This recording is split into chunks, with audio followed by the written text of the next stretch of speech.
નમસ્કાર, આપ જોઈ રહ્યા છો TV9 અત્યાર સુધીના તમામ ખાસ સમાચારો સાથે હું છું ઝરણા સોની। સમાચારોની શરૂઆત કરીએ જગદીશ વિશ્વકર્માના વિવાદિત બોલથી વધતા વિવાદની। તો મહેસાણા ભાજપ પ્રદેશ પ્રમુખના વિવાદિત નિવેદનના મામલે હવે વિવાદિત નિવેદન મુદ્દે બળદેવજી ઠાકોર લાલઘુમ થયા છે। બળદેવજીએ જગદીશ વિશ્વકર્માને બાળ બુદ્ધિ ગણાવ્યા છે અને કહ્યું છે કે નારી સન્માનની વાતો કરતા ભાજપના પ્રમુખને બોલવાનું પણ ભાન નથી।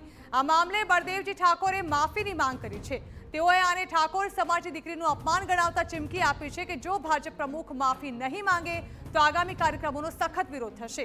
તો આ અંગે માતૃશક્તિ અને સમાજને આગળ આવી વિરોધ નોંધાવવા બળદેવજીએ અપીલ કરી છે। સાંસદ વિશે તમે આવા અપશબ્દો બોલી અને એનું અપમાન કરો છો ત્યારે ક્યાં ગયા ભારતીય જનતા પાર્ટીના તમામે તમામ સૌ આગેવાનો?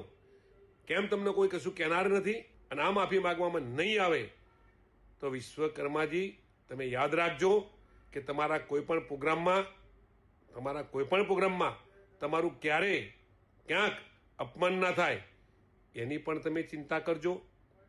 તમારા જેવા બાળ બુદ્ધિ કહી શકાય, જેટલી બાળકનામાં બુદ્ધિ છે એટલી જ બુદ્ધિ તમારામાં છે। બાળકથી વધારે બુદ્ધિ તમારામાં નથી જગદીશભાઈ।